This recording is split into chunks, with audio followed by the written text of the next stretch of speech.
Hello, welcome back. Now we will start about the second experiment, second opinion of DNA as a genetic material. Last period के अंदर हमने देखा है Griffiths experiment, जिसने यहाँ पर जो है फर्स्ट ओपिनियन दिया था कि DNA is a genetic material, जो स्ट्रेप्टोकोकस निमोनी इस बैक्टीरिया को यूज़ किया है निमोनिया डिसीज़ के ऊपर, वहाँ पर उसने रिसर्च किया है और एक्सपेरिमेंटल मटेरियल के तौर पर उसने माइस उसका जो है रैट को जो है यूज़ किया था। लेकिन यहाँ पर एक्सपेरिमेंट तो 4 स्टेप के अंदर कंप्लीट हुआ हमारा, लेकिन उसके अंदर एक कन्फर्म नहीं होता है कि transferring material was the genetics transferring material was DNA, ये चीज़ कंफर्म नहीं हुई। उसी चीज़ को कंफर्म करने के लिए उसी एक्सपेरिमेंट को यहाँ पर ग्रुप ऑफ 3 साइंटिस्ट इन्होंने यहाँ पर वो एक्सपेरिमेंट किया है, और जो डाउट ग्रिफिथ के एक्सपेरिमेंट में रह गए थे, यहाँ पर वो डाउट जो यहाँ पर उसका क्लैरिफिकेशन होता है, वो क्लियर हो जाता है। ये 3 साइंटिस्ट हैं, एवेरी, मैककार्थीज एंड मैकलियोड्स। तो इनको कहा जाता है एवेरी, मैककार्थीज एंड मैकलियोड्स एक्सपेरिमेंट। यहाँ पर जो 4th स्टेप के अंदर हमने देखा था कि यहाँ पर ग्रिफिथ ने हीट किल्ड एस टाइप और उसका कॉम्बिनेशन यहाँ पर जो था वो आर टाइप के ज़रिए किया था। तो यहाँ पर भी सेंट्रीफ्यूगेशन के ज़रिए ये तीनों साइंटिस्ट ने component of heat killed S type जो थे उसके कंपोनेंट को सेपरेट किया है, और माइस के बदले टेस्ट ट्यूब के अंदर लैब के अंदर वो एक्सपेरिमेंट यहाँ पर जो है कंप्लीट किया गया है। पहली टेस्ट ट्यूब के अंदर कार्बोहाइड्रेट ऑफ एस टाइप यहाँ पर लिया गया, सेकंड टेस्ट ट्यूब के अंदर यहाँ पर प्रोटीन ऑफ एस टाइप, और थर्ड के अंदर यहाँ पर डीएनए ऑफ एस टाइप। इस तरीके से हीट किल्ड के कंपोनेंट सेंट्रीफ्यूगेशन के ज़रिए यहाँ पर जो उसको कंप्लीट किया है, और हर टेस्ट ट्यूब के अंदर आर टाइप ऑफ बैक्टीरिया उसको यहाँ पर जो है इंसर्ट किया गया। आफ्टर फ्यू टाइम्स यहाँ पर जो कुछ देर के बाद यहाँ पर जो चेक किया गया, तो यहाँ पर कार्बोहाइड्रेट इसके अंदर जो आर टाइप ऑफ बैक्टीरिया यहाँ पर थे, और यहाँ पर जब चेक किया गया कार्बोहाइड्रेट वाले टेस्ट ट्यूब के अंदर जो सॉल्यूशन है, तो यहाँ पर कोई भी मटेरियल कहीं पर भी ट्रांसफ़र नहीं हुआ है। यानी यहाँ पर कार्बोहाइड्रेट आर टाइप के अंदर नहीं गया या आर टाइप के कोई कंपोनेंट यहाँ पर नहीं आए, तो ये चीज़ कंफर्म होता है कि carbohydrate that is not a genetic material. फिर सेकंड टेस्ट ट्यूब यहाँ पर जो है जिसके अंदर प्रोटीन ऑफ एस टाइप थे, वहाँ पर आर टाइप ऑफ बैक्टीरिया को लिया गया और उसको चेक किया गया, कोई भी प्रोटीन के मॉलिक्यूल आर टाइप के अंदर यहाँ पर जो है ट्रांसफ़र नहीं हुए थे। यानी ये चीज़ कंफर्म होती है कि protein is also not a genetic material, ये भी जो यहाँ पर जेनेटिक मटेरियल नहीं है। अब लास्ट टेस्ट ट्यूब के अंदर यहाँ पर देखा गया कि जिसके अंदर डीएनए ऑफ एस टाइप थी, उसको जो है यहाँ पर उसके अंदर जो आर टाइप को हमने यहाँ पर इंटर किया था, वो आर टाइप को जब ये देखा गया, तो ये सॉल्यूशन के ज़रिए जिसके अंदर डीएनए है, डीएनए जो है आर टाइप ऑफ बैक्टीरिया के अंदर यहाँ पर इंटर हुआ, और यहाँ पर जो नॉन पैथोजेनिक नेचर था that are converted into pathogenic nature. यानी यहाँ पर कंफर्म होता है DNA is the only genetic material, DNA is only the transferring material, और कार्बोहाइड्रेट और प्रोटीन ये जेनेटिक मटेरियल नहीं है। तो जो थोड़े डाउट ग्रिफिथ के एक्सपेरिमेंट में रह गए थे, वो डाउट यहाँ पर जो है क्लियर हो जाते हैं अवेरी, मैककार्थीज एंड मैकलियोड्स एक्सपेरिमेंट। तो ये चीज़ कंफर्म हो जाती है कि DNA is a genetic material. ये दोनों के दोनों एक्सपेरिमेंट जो हमने देखे हैं, बैक्टीरियल डीएनए वहाँ पर हैं, तो इसीलिए हम कहेंगे ये ट्रांसफॉर्मेशन का प्रोसेस होता है। तीसरा एक्सपेरिमेंट में यहाँ पर किया गया हार्शे एंड चेज एक्सपेरिमेंट। इन दोनों ने मिलकर ये एक्सपेरिमेंट यहाँ पर जो है शो किया है, और अपने एक्सपेरिमेंटल मटेरियल के लिए हार्शे एंड चेज ने बैक्टीरियोफाज को लिया है। Bacteriophage that is a type of viruses, and these are the group of viruses which infect the bacteria. जो बैक्टीरिया के ऊपर जो यहाँ पर इन्फेक्शन पैदा करते हैं, इसीलिए उनको जो है बैक्टीरियोफाज कहा जाएगा। पिछले पीरियड में, लास्ट पीरियड के अंदर मैंने बताया है, अगर ट्रांसफरिंग मटेरियल, अगर वायरल डीएनए या वायरल आरएनए अगर वो ट्रांसफ़र होते हैं तो उसको कहा जाता है ट्रांसडक्शन।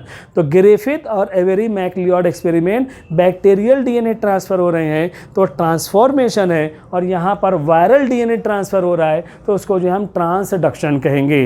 तो ट्रांसफॉर्मेशन के ज़रिए कन्फर्म हो चुका है कि DNA is a genetic material. अब हमें यहाँ पर बैक्टीरियोफाज ट्रांसडक्शन के ज़रिए देखना है कि डीएनए जेनेटिक मटेरियल है कि नहीं है, लेकिन एक्सपेरिमेंट के जरिए वो प्रूव हो जाता है कि that is also the genetic material.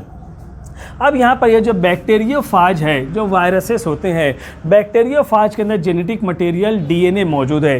There are some viruses in which RNA was also the genetic material, लेकिन यहाँ पर बैक्टीरियोफाज के अंदर डीएनए इज जेनेटिक मटेरियल, और यहाँ पर डीएनए के सराउंडिंग में प्रोटीन कोट यहाँ पर प्रेजेंट होते हैं। Viral body that are not showing cellular organization, इसीलिए यहाँ पर viruses some scientist say they say that these are non living things, but due to the high reproductive rate these are considered as a living organism. So some group of scientists they say that these are called a threshold of life. Threshold of life यानी they are transition stage between living and non living things. उनके दरमियान की position यहाँ पर जो है पाई जाती है।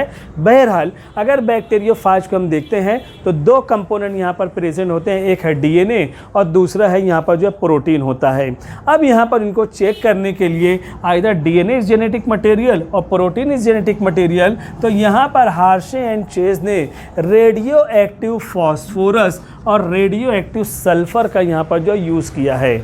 अब ये रेडियो एक्टिव फॉस्फोरस और sulphur that these chemicals are bombarded on E coli bacteria, experimental material के तौर पर यहाँ पर हार्शे एंड चेज ने ई कोलाई को लिया है। अब ये ई कोलाई बैक्टीरिया, किसी भी बैक्टीरिया को अगर हम यहाँ पर देखते हैं तो यहाँ पर जेनेटिक मटेरियल सर्कुलर फॉर्म में डीएनए यहाँ पर जो है प्रेजेंट होते हैं। इस तरीके से यहाँ पर जेनेटिक मटेरियल है और सराउंडिंग में यहाँ पर उनके सेल वॉल वगैरह जो है यहाँ पर प्रेजेंट होते हैं।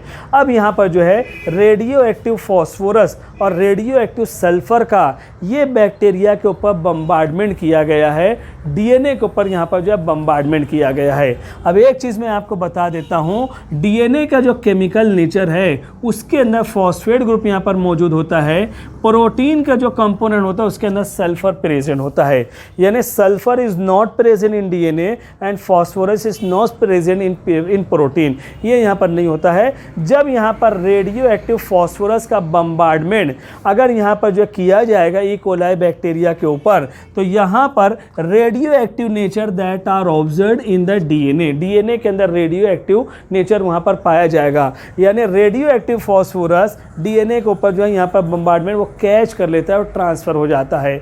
और उसके बाद यहाँ पर रेडियो एक्टिव जो सल्फ़र है, अगर सल्फ़र प्रोटीन के साथ में मिलेगा तो कॉन्जुगेटेड प्रोटीन बनेगा, उसको सल्फो प्रोटीन कहेंगे। और जब इसका बम्बार्डमेंट यहाँ पर बैक्टीरिया के ऊपर किया जाएगा तो नो ट्रांसफरेंस मैकेनिज्म, क्योंकि यहाँ पर डीएनए के अंदर कोई सल्फ़र के कंपोनेंट है ही नहीं, उसको रेडियो एक्टिव मटेरियल को कैच करने वाला कोई मटेरियल यहाँ पर बचा ही नहीं है। तो यहाँ पर no radioactive that are observed after bombardment of radioactive sulphur. लेकिन यहाँ पर हम देखते हैं डीएनए के अंदर फॉस्फेट ग्रुप है, जब रेडियो एक्टिव फॉस्फोरस यहाँ पर बम्बार्डमेंट किया गया तो फॉस्फेट ग्रुप उसको जो है कैच कर लेता है और नेक्स्ट जनरेशन के अंदर जितने भी बैक्टीरियाज का प्रोडक्शन होगा हर एक के अंदर रेडियो एक्टिव डीएनए यहाँ पर जो है प्रेजेंट रहेगा, रेडियो एक्टिव फॉस्फोरस यहाँ पर प्रेजेंट रहेगा और प्रोटीन के कोई कंपोनेंट किसी भी बैक्टीरिया के अंदर यहाँ पर दिखाई नहीं देंगे।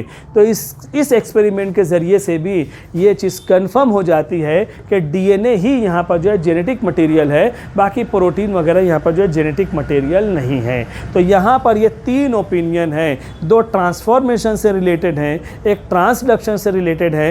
ये चीज़ यहाँ पर जो कंफर्म हो जाती है कि DNA is a genetic material, क्योंकि ओल्ड टाइम में यहाँ पर कहते थे कि यहाँ पर प्रोटीन भी हो सकता है, डीएनए भी हो सकता है, लेकिन ये तीन एक्सपेरिमेंट के ज़रिए, 3 एक्सपेरिमेंट के ज़रिए वो चीज़ प्रूव हो जाती है कि DNA is the only genetic material. समझ में आ गया? तो पिछला हमने ग्रिफिथ एक्सपेरिमेंट देखा है, यहाँ पर ये 2 एक्सपेरिमेंट है जो इसको आपको यहाँ पर इसका जो है स्क्रीनशॉट ले लेना है, फिर हम आगे का यूनिट देखते हैं।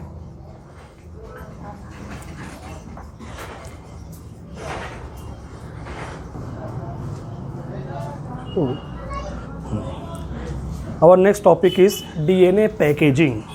हम यहाँ पर देखते हैं DNA long thread like structure है। अब size of the cell, size of the nucleus इतने स्मॉल हैं और यहाँ पर डीएनए जो उसकी लेंथ काफ़ी ज़्यादा है। तो how that can summarised in that a very small size nucleus. तो यहाँ पर डीएनए के अंदर कॉइलिंग और सुपर कॉइलिंग पाई जाती है, जिसको कहा जाता है coiling, that is also called as solenoid. Super coiling जिसको हम यहाँ पर सुपर सोलेनॉइड भी कहा जाएगा। और ये coiling that is same like that of the just like the just like the telephone wire, उसके जैसे जो है यहाँ पर ये दिखाई देते हैं। तो यहाँ पर वही से हमें देखना है पैकेजिंग इन डीएनए। डीएनए की जो लेंथ है, एक यहाँ पर एवरेज देखा गया 2.2 मीटर लॉन्ग। अगर उसको बेस पेयर के हिसाब से यहाँ पर कंटिन्यू कैलकुलेट करते हैं तो एक डीएनए यहाँ पर 2.2 मीटर लॉन्ग है और साइज़ ऑफ द न्यूक्लियस जो होता है वो 10⁻⁻6 मीटर है। यहाँ पर 10⁻⁻6 मीटर, इतने कम साइज़, लो साइज़ का यहाँ पर जो न्यूक्लियस है, और 2.2 मीटर लॉन्ग डीएनए कैसे उसके अंदर यहाँ पर समराइज होगा, उसका रिजल्ट यही रहेगा। वो सोलेनॉइड और सुपर सोलेनॉइड यानी कॉइलिंग सुपर कॉइलिंग यहाँ पर पाई जाती है, और यही इसका जो सबमिशन यहाँ पर न्यूक्लियस के अंदर होता है, इसी को कहा जाएगा पैकेजिंग इन डीएनए। अब हम यहाँ पर देखते हैं डीएनए दो टाइप के होते हैं, सॉरी यहाँ पर जो है सेल दो टाइप, न्यूक्लियस दो टाइप के, सेल दो टाइप के होते हैं, प्रोकैरियोटिक और यूकैरियोटिक। पहले हमें देखते हैं पैकेजिंग इन प्रोकैरियोट। जो बैक्टीरियल बॉडी वगैरह पाए जाते हैं जिनके अंदर प्रोकैरियोटिक सेल है, न्यूक्लियोइड्स मौजूद होते हैं, सर्कुलर डीएनए होते हैं, उनके अंदर पैकेजिंग किस तरीके से होती है। Example E coli which is one of the famous bacteria, जो यहाँ पर बहुत सारे बायोलॉजिकल स्टडी के अंदर उसी का जो इस्तेमाल होता है। बैक्टीरिया के जो सेल की साइज़ होती है 2 to 3 माइक्रोन ये साइज़ है, और डीएनए जो है यहाँ पर 1100 माइक्रोन, यानी यहाँ पर देखा जाए कई टाइम जो मोर यहाँ पर डीएनए है। फिर वही इसके अंदर कॉइलिंग सुपर कॉइलिंग की वजह से that are present inside this very small size cell उसके अंदर जमा हो जाएगा। तो डीएनए यहाँ पर 1100 माइक्रोन है। अब इसके अंदर 4.6 million base pairs are present. BP यहाँ पर जो लिया गया है that stands for base pair, जो बेसिस नाइट्रोजन बेसिस के जो पेयर होते हैं, इतने 1100 माइक्रोन में 4.6 मिलियन बेस पेयर पाए जाते हैं। और यहाँ पर जो ट्विस्टिंग इनके अंदर यहाँ पर प्रेजेंट होती है 40 to 50 लूप्स यहाँ पर प्रेजेंट होते हैं। अगर ये बैक्टीरियल बॉडी है, ये यहाँ पर डीएनए मौजूद है, इस तरीके से सर्कुलर डीएनए यहाँ पर रहेंगे, तो ये 40 से 50 जो है यहाँ पर लूप फॉर्मेशन यहाँ पर पाए जाते हैं। इस तरीके से प्रोकैरियोटिक सेल के अंदर या बैक्टीरियल बॉडी के अंदर इस तरीके से पैकेजिंग इन डीएनए यहाँ पर पाई जाती है। तो यहाँ पर होता है size of the cell 2 to 3 micron, और डीएनए जो थ्रेड लाइक स्ट्रक्चर है 1100 माइक्रोन है, और उसके बाद जो 4.6 मिलियन बेस पेयर इतनी जगह में यहाँ पर प्रेजेंट है, जो 40 to 50 लूप्स के अंदर यहाँ पर हैं। इस तरीके से एक पैकेजिंग, एक कॉम्प्लिकेटेड पैकेजिंग यहाँ पर जो है प्रोकैरियोट्स के अंदर पाई जाती है। यही packaging highly packed condition, highly complicated form में जो होती है यूकैरियोटिक सेल के अंदर, जो यहाँ पर एक परफेक्ट सेल है जिसके अंदर जो है यहाँ पर डिस्टिंक्ट न्यूक्लियस प्रेजेंट है, उसके अंदर किस तरीके से पैकेजिंग होती है वो हम देखते हैं।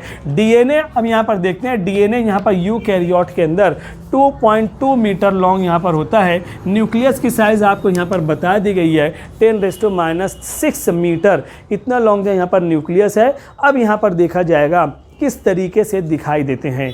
यहाँ पर देखना है डीएनए यहाँ पर जो प्रेजेंट होता है यूकैरियोट्स के अंदर, डीएनए है और उसका एसोसिएशन, उसका कॉम्बिनेशन प्रोटीन के साथ में होता है। तब ये चीज़ हमें समझना है, वह DNA and proteins are only connected with each other. उसकी वजह ये होती है कि डीएनए हमेशा निगेटिवली चार्ज रहेगा और प्रोटीन हमेशा पॉजिटिवली चार्ज रहेगा। तो जाहिर सी बात है पॉजिटिव और निगेटिव चार्ज के बीच में यहाँ पर अट्रैक्शन पाया जाएगा। तो यही वजह है कि यहाँ पर यूकैरियोटिक सेल जो होते हैं उनके अंदर जो पैकेजिंग पाई जाती है उनके दरमियान प्रोटीन और डीएनए का कॉम्बिनेशन होता है, यानी DNA that wrapped around the protein molecule, positive और निगेटिव चार्ज की मदद से वो साथ में होते हैं और वही पैकेजिंग यहाँ पर जो जाहिर होती है। अगर इसको हम यहाँ पर लाइट मैग्नीफिकेशन के अंदर देखना चाहें तो ये जो है बीड्स ऑन स्ट्रिंग के जैसा जो यहाँ पर दिखाई देते हैं, जिस तरीके से माला होती है वैसे दिखाई देते हैं। एट सर्टेन इंटरवल्स राउंडेड और oval shaped proteins are present. Protein के ऊपर डबल रैपिंग यहाँ पर डीएनए की पाई जाती है, और उसके बाद ये दो यहाँ पर जो राउंडेड बॉडी प्रोटीन के मॉलिक्यूल हैं उनको कनेक्ट किया जाएगा। तो ये कैसे दिखाई दे रहे हैं, बीड्स ऑन स्ट्रिंग। ये जो राउंडेड बॉडीज़ हैं, जो प्रोटीन के मॉलिक्यूल यहाँ पर प्रेजेंट हैं, इनको कहा जाता है न्यूक्लियोसोम, जिसके अंदर प्रोटीन के मॉलिक्यूल हैं। प्रोटीन के 8 मॉलिक्यूल यहाँ पर मौजूद होते हैं, इसीलिए nucleosome that is also called as octamer. 8 molecules of proteins are present, so these are also called as octamer. अब ये 8 मॉलिक्यूल यहाँ से डिस्टर्ब होने ना पाएँ, उनको कनेक्ट करना है, पैक करके रखना है। तो ये डीएनए जो निगेटिवली चार्ज यहाँ पर मौजूद है उसको जब रैप करता है, तो ये डीएनए जो यहाँ पर जो उसके ऊपर रैपिंग कर रहा है, इस डीएनए को कहा जाता है कोर डीएनए, जो उसके कवर का काम करता है, डिस्टर्ब होने से उसको जो है प्रोटेक्ट करता है, उसको कहा जाएगा कोर डीएनए। अब दो न्यूक्लियोसोम को जोड़ने के लिए, कनेक्ट करने के लिए, लिंक करने के लिए बीच में जो डीएनए यहाँ पर मौजूद है, that DNA that is called a linker DNA. ये जो डीएनए यहाँ पर रहेगा, that DNA that must be called a linker DNA. तो पैकेजिंग इन यूकैरियोट्स यहाँ पर जो होता है, nucleosome eight certain intervals protein के मॉलिक्यूल हैं, और डीएनए जो निगेटिवली चार्ज है वो पॉजिटिवली चार्ज प्रोटीन के ऊपर रैपिंग करता है, and they looks just like the beads on string, beads on string के जैसे यहाँ पर जो है दिखाई देते हैं। तो यहाँ पर इसी को अभी हमें और एलेबोरेट करना है और देखना है। वो देखने से पहले आप पहले इसका स्क्रीनशॉट ले लो, फिर हम उसके बाद और आगे बढ़ते हैं।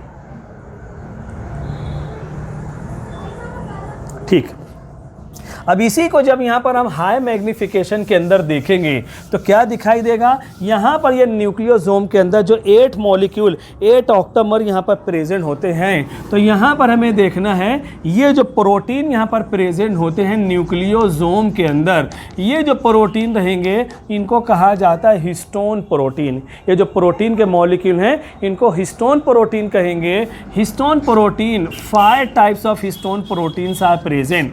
पहला जो होता है उसको H1 कहेंगे, फिर उसके बाद जो H2A रहेगा, तीसरा जो रहेगा इसको H2B कहेंगे, चौथा जो रहेगा H4, और यहाँ पर जो रहेगा इस तरीके H1, H2A, H2B, H3, और उसके बाद जो रहेगा H4। इस तरीके से ये 5 मॉलिक्यूल्स ऑफ हिस्टोन प्रोटीन यहाँ पर जो है प्रेजेंट होते हैं। अब न्यूक्लियोसोम को अगर हम यहाँ पर देखते हैं तो यहाँ पर out of this 5 molecule 4 molecule यहाँ पर, 2-2 मॉलिक्यूल यहाँ पर प्रेजेंट रहेंगे। इस तरीके की कंडीशन यहाँ पर जो पाई जाएगी। ये हो गए हैं 4 मॉलिक्यूल। फिर उसके बाद यहाँ पर जो ये 4 मॉलिक्यूल यहाँ पर रहेंगे। यहाँ पर हम देखते हैं अगर ये प्रोटीन के मॉलिक्यूल हैं, अगर यहाँ पर जो है H2A है तो 2 मॉलिक्यूल H2A के हो जाएंगे, 2 मॉलिक्यूल यहाँ पर जो रहेगा H2B के हो जाएंगे, 2 मॉलिक्यूल यहाँ पर H3 के हो जाएंगे, और 2 मॉलिक्यूल यहाँ पर जो H4 के हो जाएंगे। इस तरीके से ऑक्टामर है। अब ये यहाँ से सरकने ना पाए, डिस्टर्ब होने ना पाए, तो डीएनए की जो है यहाँ पर डबल रैपिंग यहाँ पर जो है पाई जाती है। ये फर्स्ट रैपिंग यहाँ पर है, उसके बाद जो है सेकंड रैपिंग यहाँ पर पाई जाएगी, जिसकी तरह वजह से यहाँ पर ये एक ऑक्टोमर उसको जो है कोर डीएनए बाइंड करके रखता है। अब पहला यहाँ पर जो दिया हुआ है H1 हिस्टोन प्रोटीन जो रहेगा, अब ये डीएनए यहाँ से डिस्टर्ब ना होने पाए, वो डीएनए को यहाँ पर पैक कर रहे हैं, यानी यहाँ पर ये H1 हिस्टोन प्रोटीन है, हाईली कॉम्प्लिकेटेड स्ट्रक्चर के अंदर यहाँ पर जो प्रेजेंट होते हैं। इस तरीके की कंडीशन यहाँ पर होती है। अब एक यहाँ पर न्यूक्लियोसोम है, फिर उसके बाद जो दूसरा यहाँ पर लिंकर डीएनए रहेगा, दूसरा न्यूक्लियोसोम है। इस तरीके से सीक्वेंस यहाँ पर जो आगे बढ़ती रहती है, आगे यहाँ पर ये मामला जो यहाँ पर चलता है। तो ये जिस तरीके से एक हाईली कॉम्प्लिकेटेड फॉर्म में यहाँ पर पैकेजिंग इन यूकैरियोट्स यहाँ पर जो है पाए जाते हैं। अब ये तो हो गया यहाँ पर हिस्टोन प्रोटीन का मामला। अब यहाँ पर कुछ एक्स्ट्रा प्रोटीन होते हैं जो यहाँ पर जो है और जो उसको पैक करते हैं और उसको जो है कॉम्प्लेक्स नेचर में यहाँ पर बताते हैं। तो ये पहला प्रोटीन यहाँ पर हुआ है। Second type of protein that is called as non histone protein. Second type जो प्रोटीन की रहेगी that must be called as non histone protein. अब नॉन हिस्टोन प्रोटीन जैसा कि हमने देखा, हिस्टोन प्रोटीन 5 टाइप्स यहाँ पर प्रेजेंट होते हैं। नॉन हिस्टोन प्रोटीन यहाँ पर जो होते हैं 2 टाइप के होते हैं। पहली टाइप जो होती है उसको कहा जाएगा हेट्रोक्रोमेटिन, और लास्ट टाइप यहाँ पर जो होती है that is called as euchromatin. ये एक्स्ट्रा प्रोटीन के मॉलिक्यूल यहाँ पर प्रेजेंट होते हैं। 2 टाइप यहाँ पर होती है, हेट्रोक्रोमेटिन और यूक्रोमेटिन। अब इनको हम पहचानेंगे कैसे? यहाँ पर तो आइडेंटिफिकेशन हो जा रहा है। How we will identify this non histone protein? तो यहाँ पर जब इनको स्टेन करेंगे तो स्टेनिंग एबिलिटी के बेस पर we can identify between the non histone protein euchromatin और हेट्रोक्रोमेटिन को हम उसके बाद जो है पहचान पाते हैं। यूक्रोमेटिन जो होता है इसके अंदर अंदर स्टेनिंग के बाद लाइट स्टेन यहाँ पर प्रेजेंट होता है और हेट्रोक्रोमेटिन जो होता है वो डार्क स्टेन यहाँ पर रहेगा। तो लाइट और डार्क कलर के बेस पर we can identify between the non histone protein. इस तरीके से हमारे ये मॉलिकुलर बायोलॉजी के अंदर ये टॉपिक जो हुआ है यहाँ पर पैकेजिंग इन डीएनए प्रोकैरियोट्स के अंदर हमने देखा है। और ये जो पूरा का पूरा यहाँ पर पार्ट है ये सब के सब जो यहाँ पर यू यहाँ पर जो कैरियोट्स के अंदर एक कॉम्प्लिकेटेड स्ट्रक्चर यहाँ पर प्रेजेंट है। तो एक इंपॉर्टेंट क्वेश्चन इसको जो आपको याद रखना है, डीएनए और प्रोटीन है, प्रोटीन दैट फॉर्म न्यूक्लियोसोम। और वहाँ पर प्रोटीन दो टाइप के जो पॉजिटिवली चार्ज है, एक है हिस्टोन प्रोटीन 5 टाइप के हैं, you non histone protein 2 type के हैं, और इनके ऊपर डीएनए जो निगेटिवली चार्ज है तो एट सर्टन इंटरवल्स न्यूक्लियोसोम या ऑक्टामर का फॉर्मेशन होता है और that are connected by linker DNA. इस तरीके से यहाँ पर ये हो जाता है पैकेजिंग इन यूकैरियोट्स। तो यहाँ पर प्रोकैरियोट्स है तो उसके ताल्लुक से लिखना है, यूकैरियोट्स जब पूछा है तो उसके ताल्लुक से लिखना है। ये हम यहाँ पर रोकते हैं। अब इंशाल्लाह अगला चैप्टर हमारा अगला जो टॉपिक हमारा रहेगा उसके अंदर डीएनए का स्ट्रक्चर और उसके अंदर रेप्लिकेशन का जो प्रोसेस है सेमी कंजर्वेटिव मेथड, इंशाल्लाह उसको हम अगले पीरियड में देखते हैं। Thank you very much.